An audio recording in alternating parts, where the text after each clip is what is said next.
Hello, everyone. I'm Julia Armstrong. I'm a junior in the college studying anthropology in conjunction with sustainable development. And I'm David Medoff. I'm studying sustainable development and economics, and I'm a senior. So for our project, we studied funding green infrastructure for New York City in conjunction with Alan Kahn, the Director of Climate and Water Quality for the DEP, Department of Environmental Protection. And so we're going to be talking today about why green infrastructure. So first, I'll address the problem. Due to climate change, there's an ever-increasing storm severity, especially for coastal cities such as New York. And so here comes the problem. What do you do with all this excess water during a storm? It's especially problematic for cities because there are so many impermeable surfaces, concrete, pavement, asphalt, and so this water runs directly into the sewer systems, which creates an incredible problem with sewage overflows. Now, sewage overflows, oftentimes the water from the sewers will go directly into larger bodies of water, like the Hudson, or for some of our case studies, Lake Ontario. And so this water is not clean.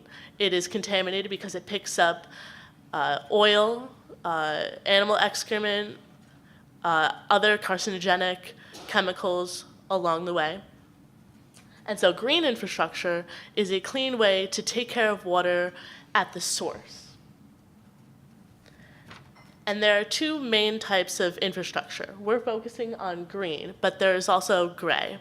Gray infrastructure deals with culverts, tunnels, pipes, and so oftentimes that will lead the water directly into the sewer system, but then there's the issue of storage as well as later treatment. And so there are many benefits of green infrastructure. Environmental benefits include it mimics the natural setting.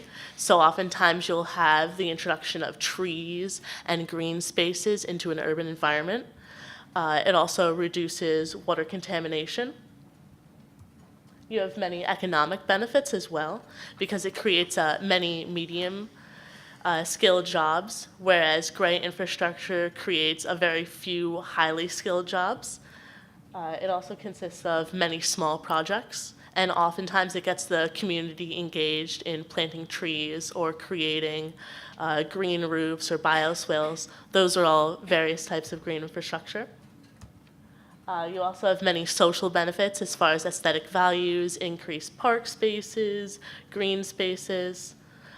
Because for green infrastructure, water is seen as a resource instead of a problem.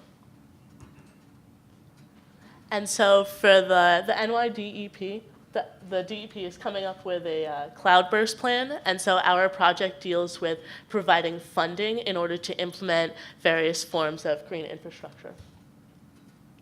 So for our project goals, identify funding sources, highlight the benefits of green infrastructure based on a BCA model, a benefit cost analysis model, and identify and analyze best packaging strategies.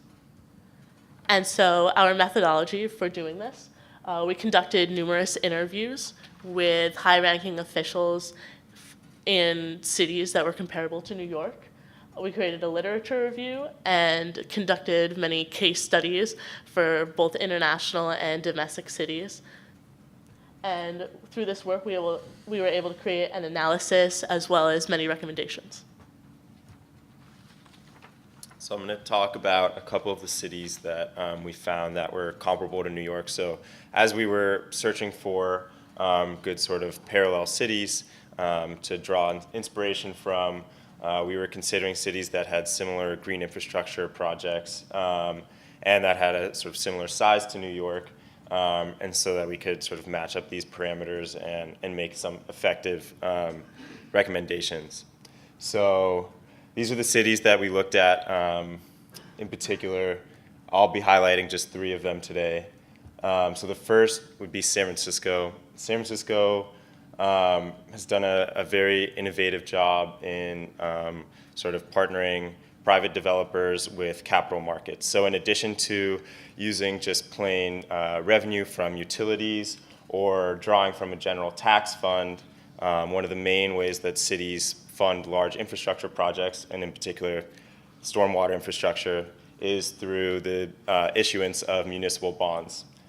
And San Francisco also issued municipal bonds in order to fund green infrastructure, but they did something that's sort of relatively unique by pairing the sort of capital markets and money raised from these public markets and funding the subsidization of green infrastructure investment by private developers. So basically, they issued a bond specifically for green infrastructure, which is also rare because usually green infrastructure just receives a small sort of allocation that's earmarked towards green infrastructure. And then they took those proceeds and basically offered a rebate program for private developers to invest in green infrastructure on their own, which is often more cost-effective and much more scalable than having the city itself do it. DC sort of took the private sector to the next level. They created a stormwater retention credit program.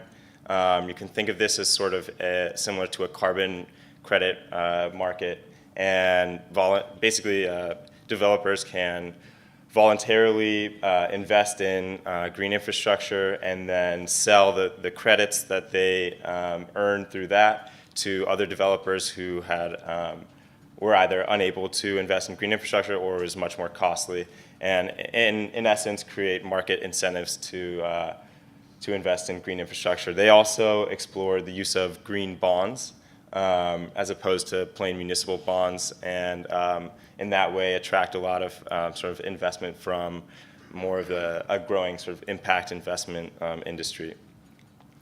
And then finally, we looked at New Orleans. New Orleans has done a really exceptional job of attracting federal funding as well as state funding through grants. In large part, they were successful sort of as a result of Hurricane Katrina and their general vulnerability to flooding. In any case, they created a couple of very sort of large general frameworks for stormwater mitigation, and then they did an exceptional job packaging individual projects in order to attract very competitive federal funding from HUD or FEMA or the EPA. And so we took these examples from across the United States. We also did a couple of international cities, and we've consolidated it into 3 separate recommendations. So these are recommendations we'll be presenting to the DEP next week. The first is sort of figuring out really how to package individual projects. So for green infrastructure, it's important to demonstrate 4 pillars of resilience, value, environmental value, community development, and economic resilience. So oftentimes, the grants from large federal organizations are looking for very dynamic investments that are not just going to be good for stormwater infrastructure, but that have community value and a sort of well-rounded benefits. So the second is engaging the private sector. It's an extremely sort of cost-effective way to build out green infrastructure at scale, and also to create a sustainable program that's not contingent on sort of federal funds that, as we know, wax and wane based on different administrations, and it's been extremely successful in a number of cities. And then the last thing is getting community buy-in. Some of the stormwater mitigation or storm mitigation projects that the DEP is looking at require significant community buy-in because they could be disruptive. And so that's something that the DEP needs to consider. So we just want to thank Stuart Gaffin and our SAGE TA, Sully, or Selectiona. And yeah, thank you for a wonderful project. It was tricky because the DEP really was coming to us and sort of asking us to find them free money. in a sense. And And as you all know, well, money's never free. well, I mean, it's an interesting thing, just in conclusion, because at the Earth Institute, there's a lot of resources, and as sustainable development majors, we're sort of used to that. And this was an excellent sort of exercise in understanding how to be resourceful in a resource-strapped sort of situation. So it was an extremely useful exercise for us. So, thank you.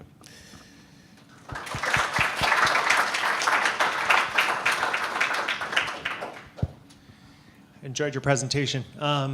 Couple maybe sort of poorly formulated questions. I'm thinking about the contrast between green infrastructure and maybe gray infrastructure, some of the more traditional expensive. Well, I guess that's the first question.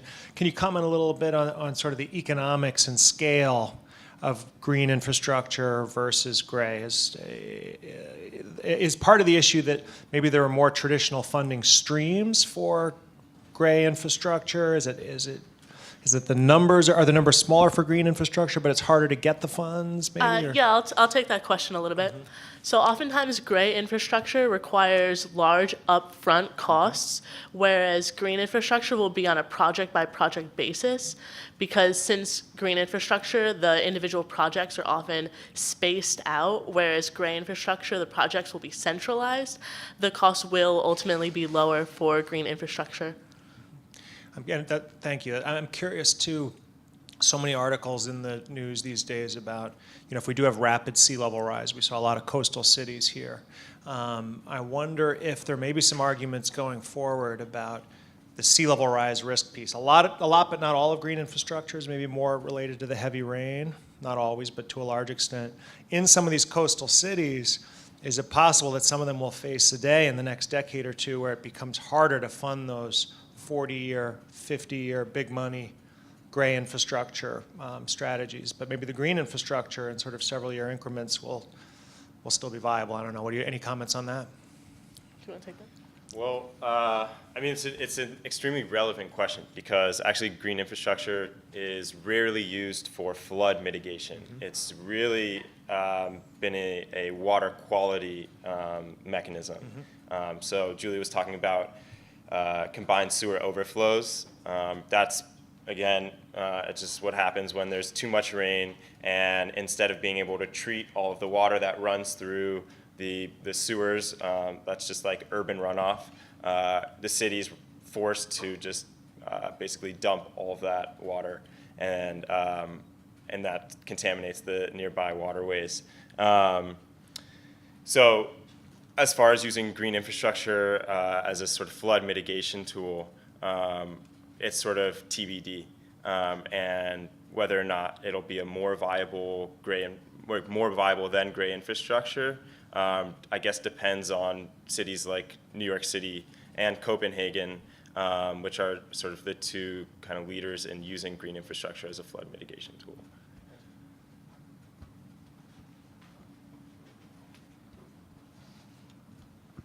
Hey, so I have a question about environmental justice issues, because I feel like with the kind of work that you're doing with urban design infrastructure stuff, especially green infrastructure, environmental justice issues must have come up to a certain extent. Marginalization of certain groups, or like projects that benefit certain groups at the expense of others, maybe. Yeah, I'll take that. Absolutely. We did cover environmental justice because oftentimes, disproportionately, marginalized groups will be more prone to flooding based on the regions within a city where they'll live. And so you're right, green infrastructure would be a way to help mitigate those issues for the marginalized groups.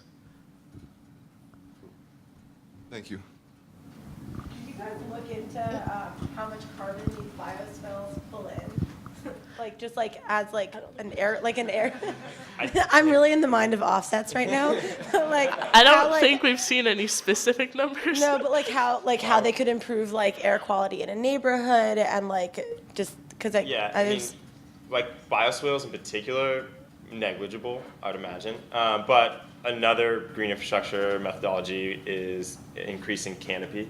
So just planting a lot more trees, which can have a significant impact on air quality. Probably not carbon in particular, because there's just not enough trees, but other sort of pollutants, yeah, particulates. Juliet? Thank you. I was wondering about, going back to Radley's question about flood mitigation, if you looked at all into like restoration of wetlands and whether that qualifies as green infrastructure. No, we didn't. But I suppose it could. Green infrastructure is kind of a loose term. And as long as it is sort of directed towards water quality or flood mitigation, then it is green infrastructure. And that'd be an interesting thing to look at, especially in coastal cities that do have a lot of wetlands or used to have a lot of wetlands, like San Francisco. Hi guys, really well done. My question is around the public-private partnerships that you talked about. This is something that we're seeing across spaces: economic development, sustainability, health, education. I'm curious to know, did you find that a lot of these incentives were mostly for developers in the private sector, or did you find financial services getting involved? Even just who are the players in the private sector that are kind of getting involved in these initiatives? You want to take it? Yeah, sure. I would say both. It's definitely like in certain cities like San Francisco, it is developers, but there's also financial services companies like Encourage Capital, NatureVest, Prudential Financial that are financing a lot of the green bonds. And they're on the government side, they're just kind of facilitating the programs. So for example, in DC with the Stormwater Retention Credit Program, those firms will provide the financing, and then the government will just facilitate the interactions between different developers for the credits. Thank you.